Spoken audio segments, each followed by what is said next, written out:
हम आसमान है, आप किसी जूते के नोक पर पड़े हुए हैं। हम डेवलप, इंप्रूवमेंट, शिक्षा हर किसी में आगे बढ़ते चले जा रहे हैं। आप किस में आगे बढ़ रहे हैं? आपके यहाँ रोज ब्लास्फेमी के नाम पर किसी डॉक्टर को, मुसलमान डॉक्टर का ही अब बलि चढ़ाया जा रहा है। मुसलमान को जला दे रहा है पर्सनल करेजेस निकालने के लिए। और जो जन्नत की 72 वर्जिन हूर का चूरन बेचता था, जो ये कहता था कि जन्नत क्या है, याशी की जगह है, मुफ्ती तारिक मसूद, अब बेचारा खुद की आग लगाए हुए में खुद जल रहा है। मुझे तो हंसी आ रही है मुफ्ती तारिक मसूद को देख करके, मैं तो हंस करके परेशान हो रही हूँ कि अब जब इसके गले पर तलवार लटकी है तो ये कह रहा है मुझे बचा लो, मुझे माफ कर दो। क्यों भैया, तुम्हें 72 वर्जिन हूर के पास नहीं जाना? अब जाओ। Bharat is having strong make in India power, Bharat is having strong defence power, Bharat is having strong military power. अब भारत ने क्या किया है, ये बेटो जब उनको सिग्नेचर्स हो गए हैं, सारे प्रोसेस हो गए हैं, डॉक्यूमेंट के सारे प्रोसेस कंप्लीट हो चुके हैं, अब रशिया और जापान को पास ओवर करके, उसको ओवरटेक करके थर्ड पोजीशन पर भारत पहुंचा। और जापान और रशिया और चाइना ऐसे बेचारा बच्चों की तरह रो रहा है कि भाई अब तो हम तलाक ही दे देंगे, अब तो हम यूएन में आएंगे और ना ही इंटरनेशनल कोर्ट में जाएंगे और ना ही फोरम पे बैठेंगे। ऐसा हो कैसे? हम फिर से लड़ सकते हैं, लेकिन जो खुद मर रहा है, जो खुद दाने दाने को तरस रहा है, जो खुद मतलब अपने आप में ही कि भाई हमारे पास बड़ा हम जज्बे वाली कौम है, हम चले जाएंगे, हम मार के आ जाएंगे, हम काट के आ जाएंगे, हम तो ला इलाहा पढ़ेंगे और सारे आर्मी ऑफिसर मर जाएंगे भारत के, हम तो जैसे ही बोलेंगे फी नारे जहन्नम, सारे काफिर मर करके उनकी लाश पड़ी रहेगी। अब आप बोलो ये तो कार्टून है ना। ये जो शब्दावली आप भी तो सुनती हैं, आपकी तो वो क्लिपिंग्स वायरल है, वो वीटो पावर भी मिल चुका है। अब तो गौर तालाब कर करके हम यूएन को ही बता देंगे कि भैया हमको दे दो, हम अपना भगवा झंडा लहराना चाहते हैं, जय श्री राम बोलना चाहते हैं। और जितने ये अनपढ़ जाहिल गवार हैं जो कभी केएफसी को तोड़ने फोड़ने जाते हैं, कभी नारे तकबीर के नारे पर किसी का गला रेतते रहते हैं, हम इसको इंसान बनाएंगे, इंसान एक अच्छा मनुष्य बनाने की कोशिश करेंगे। हर हर महादेव, जय सनातन, जय हिंद। दोस्तों स्वागत है एक और नई वीडियो में। दोस्तों जिस तरह से न्यूज में बताया जा रहा है कि इंडिया की जो वीटो पावर की का इंतजार था वो अब कहीं ना कहीं खत्म होता हुआ दिख रहा है। एक अच्छी खबर आ रही है जिसमें कि इंडिया को वीटो पावर मिलती हुई नजर आ रही है। इस पर नाजिया इलाही खान का एक ताबड़तोड़ इंटरव्यू सामने आया है जिसमें उन्होंने पाकिस्तानी जर्नलिस्ट को मुंह तोड़ जवाब दिया है और उन्हें उनकी औकात दिखाते हुए क्या कुछ कहा है। आइए आज की वीडियो में देखते हैं। अगर चैनल पर नए हैं तो चैनल को सब्सक्राइब करें, बेल आइकन दबाना ना भूलें। चलिए बिना समय गवाए वीडियो को शुरू करते हैं। हेलो फ्रेंड्स, मैं हूं शाइला खान और आप देख रहे हैं मेरा खास शो डिबेट विद शाइला। और आखिरकार वीटो पावर का इंतजार खत्म हो गया और वो चीन जो भारत को यूनाइटेड नेशन का परमानेंट मेंबर बनने से रोकता था, वीटो पावर से रोकता था, आज उसी चीन के ऊपर अमेरिका और रशिया टूट पड़े हैं और चीन भी एक कोने में रोता हुआ दिखाई दे रहा है। बहुत बड़ी खबर है और सोशल मीडिया पर हर चैनल पे ये आपको दिखने को मिलेगा कि भारत को जो है वीटो पावर मिलने जा रहा है, जैसे कि आपको थंबनेल से भी आइडिया हो गया होगा। और भारत को अब यूनाइटेड नेशन का परमानेंट मेंबर बनने से कोई भी नहीं रोक सकता। बहुत बड़ी डेवलपमेंट, बहुत बड़ी खुशखबरी। और ये हुआ क्यों, कैसे हुआ, इसका मैं थोड़ा आपको इंट्रोडक्शन दे देती हूँ कि ऑस्ट्रेलिया में एक लुई इंस्टीट्यूट ने सर्वे किया और उसमें बताया कि एशिया के अंदर मोस्ट पावरफुल जो मिलिट्री पॉइंट ऑफ व्यू से जो कंट्री है वो है इस वक्त भारत। तो भारत ने ये पॉइंट उठाया कि अगर हम तीसरे नंबर पर दुनिया में मोस्ट पावरफुल है तो इस पावर का क्या फायदा, ना तो हम यूनाइटेड नेशन के परमानेंट मेंबर है और ना ही हमारे पास वीटो पावर है। अब जो है यूनाइटेड नेशन सर जोड़ के बैठ गई है, हो सकता है कि विद इन द मंथ, हो सकता है कि नेक्स्ट मंथ, लेकिन ये बहुत जल्द होने वाला है। भारत यूनाइटेड नेशन का परमानेंट मेंबर बनने वाला है। डिटेल क्या है और कहते हैं ना कि कितनी बड़ी ये ब्रेकिंग न्यूज है, इसके लिए हमारे शो पर मौजूद है Nazia Elahi Khan. Thank you so much ma'am for joining my show. वंदे मातरम, भारत माता की जय। और दोस्त के मुंह में चंदन और दुश्मन के मुंह में भर के काले भारत ने फिर से खुद को पहचान विश्व गुरु की दे दी। अच्छा, दे दिया है। और जिस हिसाब से अमेरिका, रूस ने भारत को वीटो मिलने के लिए जो एक फ्रेंडली, एक फिमेलियर जो सपोर्ट किया है, उससे कहीं ना कहीं लोगों के दिमाग में अब ये तो एंटर कर चुका है कि भाई अमेरिका भारत के खिलाफ तो नहीं जा सकता। हाँ एग्जैक्टली। किसी भी अदरवाइज इतनी बड़ी पावर हमारे देश को मिल रही है और सपोर्ट कौन कर रहा है भाई? अमेरिका कर रहा है। तो जो लोग जैसे चाइना, जैसे पाकिस्तान एक र्यूमर स्प्रेड करने की कोशिश में लगे हुए थे, जैसे हमारे भारत के कुछ मुसलमान भी, कुछ मुस्लिम ऑर्गेनाइजेशन भी एक र्यूमर स्प्रेड करने की कोशिश में लगे हुए थे कि अमेरिका जो है वो धीरे धीरे भारत से जो है ना दुश्मनी करने की कोशिश कर रहा है। अच्छा, ये स्प्रेड और ज्यादा तब हुआ था जब अजित डोभाल जी के लिए एक समन आया था, तो वो स्प्रेड हो गया था। लेकिन मुझे शाला मुझे ऐसा लगता है कि समन मुझे भी आया, मैं कोर्ट भी गई, लेकिन मुझे बेल मिला ना, बिकॉज आई वाज राइट, मैं सही थी, तो मुझे 2 घंटे में बेल मिला। So the same thing is कि अजित डोभाल जी का कहीं पर किसी ने कुछ बोला, अमेरिका ने उनको सम्मन दिया और अजित डोभाल जी ने अपने बारे में और जो उनसे पूछा गया वो उन्होंने सबमिट किया। Everything is crystal and clear and everything is fine, that's it. हमारे देश में law always take its own course. हम कभी भी कानून के बीच में या कानून को सहारा बना करके या रिलीजन को सहारा बना करके हम जैसे लोग या भारतीय जनता पार्टी के लोग कभी भी किसी से पर्सनल ग्रजेस नहीं निकालते हैं और निकाल भी नहीं सकते हैं, क्योंकि हमें जो शिक्षा दी गई है वो बहुत ही महत्वपूर्ण और बहुत खूबसूरत शिक्षा दी गई है। अब आता है, ऐसा क्या हो गया कि आपके आका चाइना रो पड़े? मुझे बहुत बुरा लगा। यूएन और यूएनएससी जब वीटो पावर देने के लिए अग्री कर गया, साइन जो है, सिग्नेचर्स काफी सारे हो गए। 3 मिनट की स्पीच मोदी जी की, वो इतनी वार्म, इतनी चार्म, इतनी ब्राइट स्पीच थी कि पूरी दुनिया वो डायस्पोरा पे, जियोपॉलिटिक्स के डायस्पोरा पे जो 3 मिनट की स्पीच जो मोदी जी ने दिया है, वो मतलब I don't have words to explain कि पूरी दुनिया सत्ते में चली गई कि भाई ये आदमी किस तरह से क्रिस्टल क्लियर बात करता है। और ये व्यक्ति भारत देश का ये व्यक्ति 10.5 साल में भारत देश को कहां से कहां पहुंचा दिया है।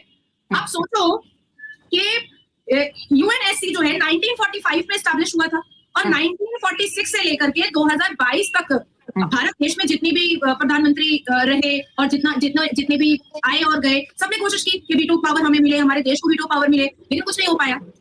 लेकिन 10.5 साल में भारत आदरणीय प्रधानमंत्री मोदी जी ने इतना खूबसूरत, इतना चार्मफुल और सारी चीजों को इतना बैलेंस लेकर के चले और इकोनॉमिकली अपने आप को जो 3rd पोजीशन पर उन्होंने पहुंचाया कि भाई यूएन भी मजबूर हो गया कि भाई इनको तो देना बनता है वीटो पावर। तो मुझे ऐसा लगता है कि एक ऐसा सपना इस देश का पूरा हुआ है जो आजादी के दिन से देखा जा रहा था कि भारत भी वीटो पावर का हकदार बने, और वो सपना आदरणीय प्रधानमंत्री जी ने हमारा पूरा किया है। अपने आप को बहुत ही प्राउड इंडियन मुस्लिम में मानती हूँ। अच्छा, Bharat is having strong make in India power, सबको पता है। एक वक्त था कि जब कांग्रेस 53-54 साल यहाँ पर शासन करती थी तो हमें छोटी से छोटी चीजें भी, टेक्निकल चीजें या डिजिटल चीजें हमें बाहर देश से मंगवाना पड़ता था और हम ढूंढते थे अरे ये वाला बाहर विदेश का ये ब्रांड कहाँ है, कौन से मॉल में है। अब एक सिचुएशन आया है कि जब आप शाला बाहर विदेश जाइएगा तो आपको शॉपिंग मॉल में सारी चीजें मेक इन इंडिया की भी लेआउट मिलेंगी। तो Bharat is having strong make in India power, Bharat is having strong defence power, Bharat is having strong military power. अब भारत ने क्या किया है, ये बेटो जब उनको सिग्नेचर्स हो गए हैं, सारे प्रोसेस हो गए हैं, डॉक्यूमेंट के सारे प्रोसेस कंप्लीट हो चुके हैं, अब रशिया और जापान को पास ओवर करके, उसको ओवरटेक करके 3rd पोजीशन पर भारत पहुंचा और जापान और रशिया और चाइना ऐसे बेचारा बच्चों की तरह रो रहा है कि भाई अब तो हम तलाक ही दे देंगे, अब तो हम यूएन में आएंगे और ना ही इंटरनेशनल कोर्ट में जाएंगे और ना ही डायस्पोरा पे बैठेंगे। ऐसा हो कैसे सकता है? अच्छा, हालांकि शायद ये समझने की बहुत जरूरत है कि 193 कंट्रीज का सिग्नेचर लगता है अगर किसी एक नए कंट्री को वीटो पावर मिलता है, जिसमें से 193 कंट्रीज में 180 कंट्रीज ने डायरेक्ट साइन किया है कि हाँ भारत को वीटो पावर मिलना चाहिए।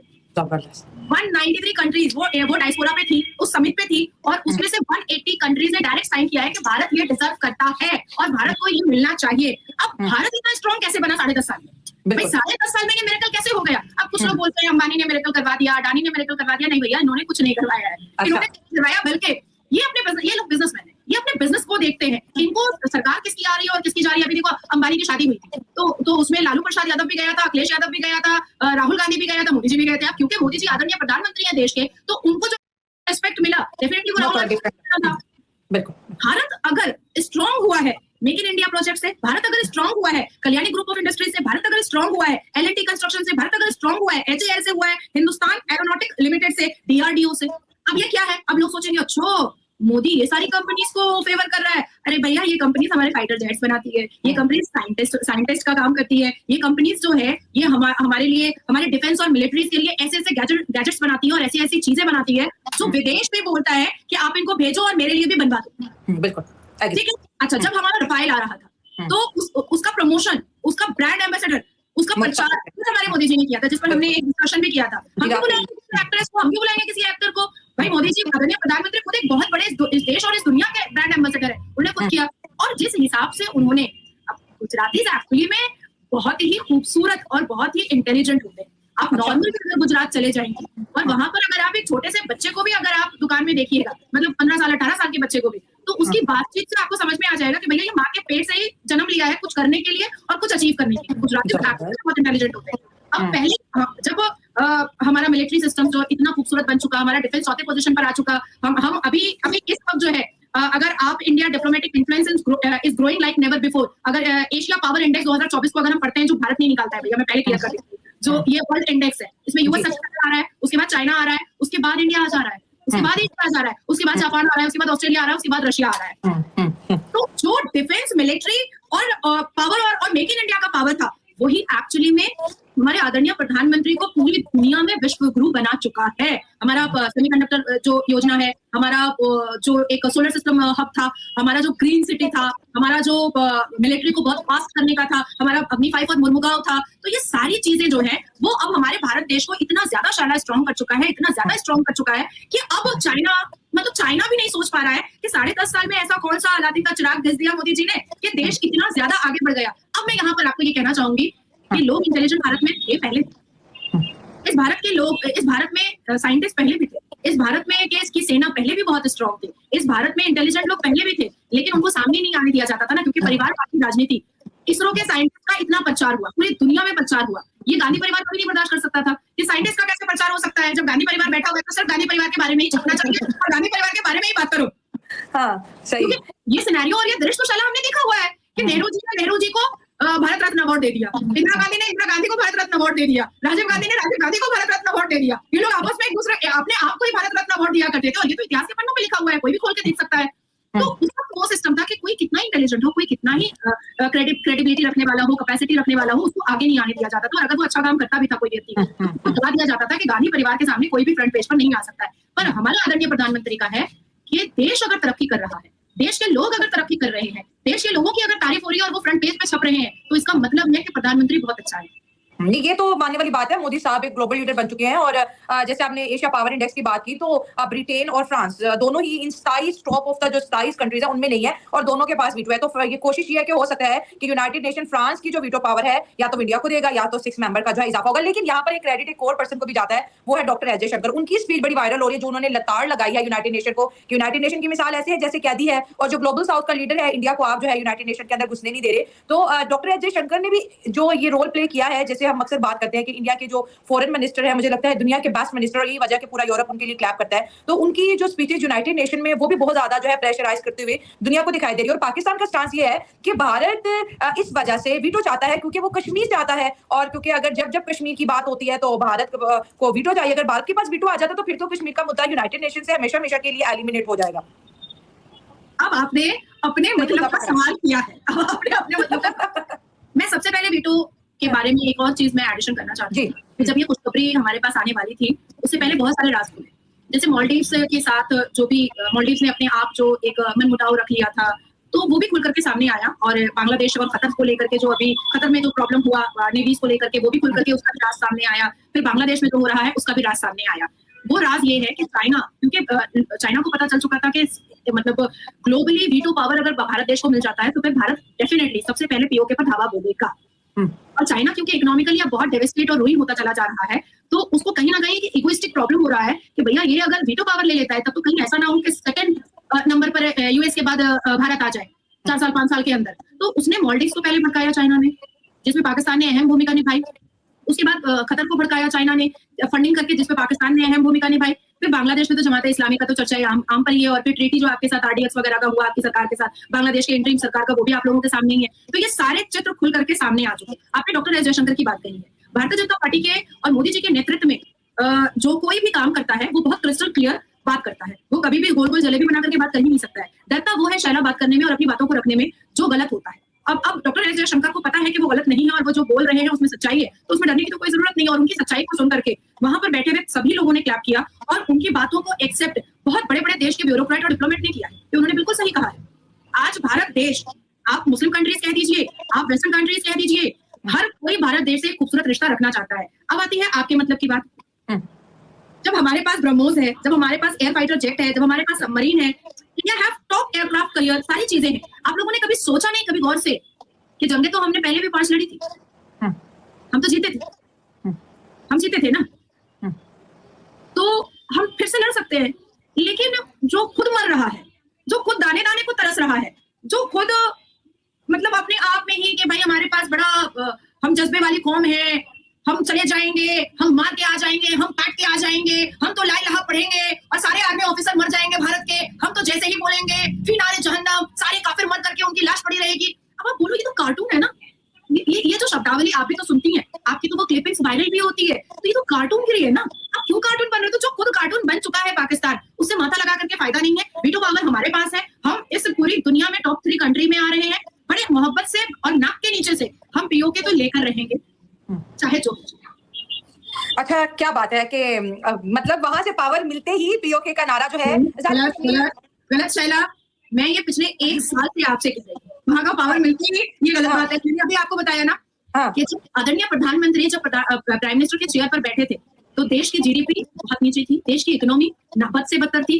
देश में अनएम्प्लॉयमेंट बद से बदतर था, देश का फाइनेंशियल कंडीशन बद से बदतर था, देश का डिफेंस बद से बदतर था, देश में कुछ भी टेक्नोलॉजी नहीं थी, देश में कुछ भी इंफ्रास्ट्रक्चर नहीं था, देश में कुछ भी डिजिटल नहीं था। और 10.5 साल में आदरणीय प्रधानमंत्री डे 1 से कह रहे थे कि हम इसको यहाँ तक पहुंचाएंगे और पहुंचाया। तो वीटो पावर मिला इसलिए हम पीओके ले रहे नहीं। अब क्या हो गया है, सोने पर सुहागा हो गया है कि अब तो वीटो पावर भी मिल चुका है। अब तो गौर तालाब कर करके हम यूएन को ही बता देंगे कि भैया हमको दे दो, हम अपना भगवा झंडा लहराना चाहते हैं, जय श्री राम बोलना चाहते हैं। और जितने ये अनपढ़ जाहिल गवार हैं जो कभी केएफसी को तोड़ने फोड़ने जाते हैं, कभी नारे तकबीर के नारे पर किसी का गला रेतते रहते हैं, हम इसको इंसान बनाएंगे, इंसान एक अच्छा मनुष्य बनाने की कोशिश करेंगे।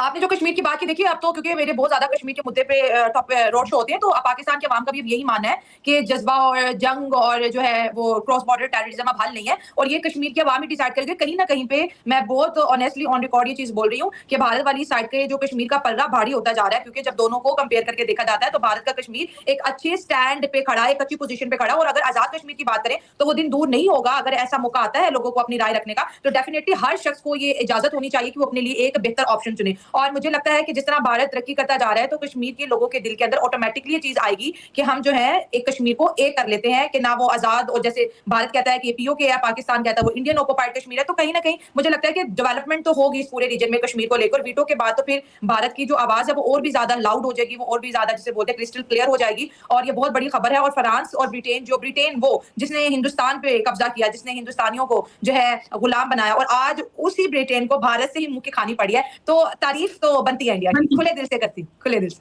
मुझे कहीं ना कहीं शर्मा, क्योंकि आप पाकिस्तानी एक बहुत फेमस आप रिपोर्टर रही हैं और आपने हमेशा पाकिस्तान के जीरो ग्राउंड को हमेशा उजागर किया है। मेरी और आपकी कई स्पीचेस जो है काफी विदेश कंट्री में भी चली है जो हम लोग कॉन्वर्सेशन करते हैं। मैं एक चीज आपको और बता देती हूँ, पीओके तो हम लेकर पावर तो हमारा बढ़ता ही चला जा रहा है, भगवान राम की कृपा है कि पावर हम देश का बढ़ता चला जा रहा है। और मोदी जी के नेतृत्व में भारत जितना स्ट्रांग अब फील कर रहा है, इससे पहले कभी भी नहीं फील किया था। जिस हिसाब से बलूचिस्तान में महरम का प्रदर्शन चल रहा है, कोई ठीक नहीं है कि आने वाले वक्त में बलोच भी यही कहेगा कि हम भारत का हिस्सा है। जिस हिसाब से सिंध प्रोवांस में प्रदर्शन चल रहा है, कोई ठीक नहीं है कि आने वाले वक्त में खुद सिंध भी कहेगा कि हमको भारत का हिस्सा बनना है।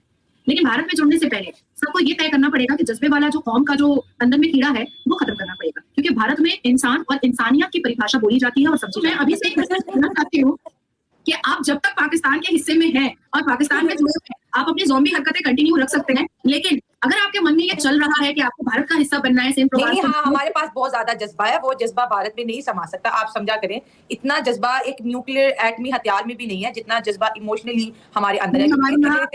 मैं आपको एक इंसिडेंट अभी बता देती हूँ। अभी आई थिंक वो पूरी दुनिया में सोशल मीडिया पे बहुत फ्लोट कर रहा है। एक रेप, एक मैं रिलीजन नहीं बताऊंगी, नहीं तो फिर बोला जाएगा कि, क्योंकि मैं नाम बताऊंगी तो फिर बोला जाएगा कि नाजिया ने ब्लास्फेमी कर दी है, ठीक है। तो नाम नहीं बताऊंगी, अब जिसको समझना है वो समझ लो भाई कि उसका नाम क्या था।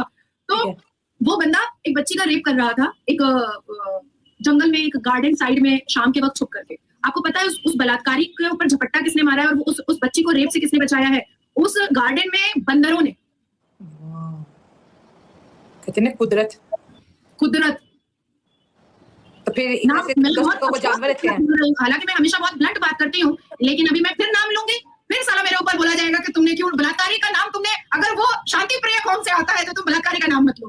हालांकि देखो हमारी नजर में बलात्कारी वो किसी भी रिलीजन से आ रहा हो, लेकिन कास्ट समुदाय वाले बलात्कार ज्यादा करते हैं। टू बी वेरी फ्रैंक, मदरसे में भी कर लेते हैं, मस्जिद में भी कर लेते हैं, मामड़े में भी कर लेते हैं, कहीं भी कर लेते हैं। तो वैसे ही उनको तो चस्का लगा हुआ है, तो वैसे ही छोटी सी बच्ची को वो गार्डन लेकर के गए, वहां पे बलात्कार करने लगे। तो बच्ची जब चीखने लगी तो बंदरों ने आकर के उस बच्ची को बचाया। तो उस इंसान को शर्म आनी चाहिए कि बंदर भी दिल रखते हैं, लेकिन कहते हैं ना कि 2 आंख 2 कान और 1 नाक रखने वाला जरूरी नहीं कि इंसान अंदर से होना बहुत ज्यादा जरूरी है कि आपके अंदर फीलिंग है। मैंने कहा कि आपके चैनल के माध्यम से मैं ब्लोच और पीओके और सिंध प्रोवांस के सभी जज्बे वाले लोगों को बता देना चाहती हूँ कि हमारे यहाँ बंदर भी इतने संस्कारी हैं और उनको भी बेटियों की इज्जत की परवाह इतनी ज्यादा है। तो आपको जितना ज़ॉम्बीपना करना है आप कर लीजिए, पूरा भड़ास निकाल लीजिए, पर जैसे ही भारत में अटैच होइएगा ये ज़ॉम्बी वाली हरकत और ये जज्बा वहीं छोड़ करके तलाक दे करके आना पड़ेगा। चले, हाँ, ये तो इंडिया और पाकिस्तान के बीच के जो कन्फ्लिक्ट है ये तो 78 सालों से ही है। कभी इंडिया पाकिस्तान को लेने की बात करता है और कभी पाकिस्तान कश्मीर लेने की बात करता है। तो चीजें, हाँ, वेरी फ्रैंक, एक क्रिस्टल क्लियर बताना, हमने 78वें साल में हम एंटर किए हैं और आपका जन्मदिन है 78वां साल का, ठीक है, ठीक है, हाँ, आप कहाँ हैं? हाँ। हम आसमान है, आप किसी जूते के नोक पर पड़े हुए हैं। हम डेवलप, इंप्रूवमेंट, शिक्षा हर किसी में आगे बढ़ते चले जा रहे हैं। आप किस में आगे बढ़ रहे हैं? आपके यहाँ रोज ब्लास्फेमी के नाम पर किसी डॉक्टर को, मुसलमान डॉक्टर का ही अब बलि चढ़ाया जा रहा है। मुसलमान को जला दे रहा है पर्सनल करेजेस निकालने के लिए। हाँ, और जो जन्नत की 72 वर्जिन हूर का चूरन बेचता था, जो ये कहता था कि जन्नत क्या है, याशी की जगह है, मुफ्ती तारिक मसूद, अब बेचारा खुद की आग लगाए हुए में खुद जल रहा है।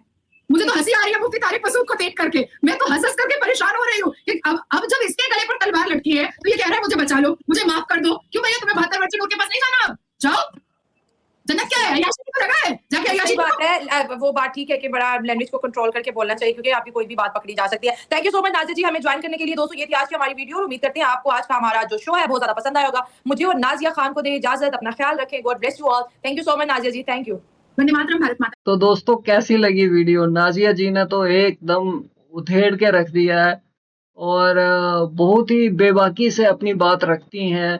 जिस तरह से उन्हें टारगेट किया जाता है, जिस तरह से उन्हें धमकियां दी जाती हैं, तो कहीं ना कहीं जो है उनकी हिम्मत की प्रशंसा करनी चाहिए कि अगर कोई और होता और मतलब कोई और शख्स इस तरह के सिचुएशन से निकल रहा होता, गुजर रहा होता, तो कहीं ना कहीं वो टूट जाता।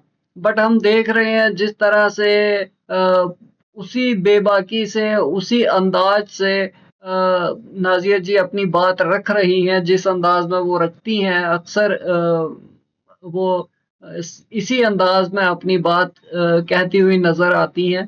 तो कहीं ना कहीं ये चीज जो है देखने में भी कईयों को अच्छी लगती है, कईयों को बुरी लगती है।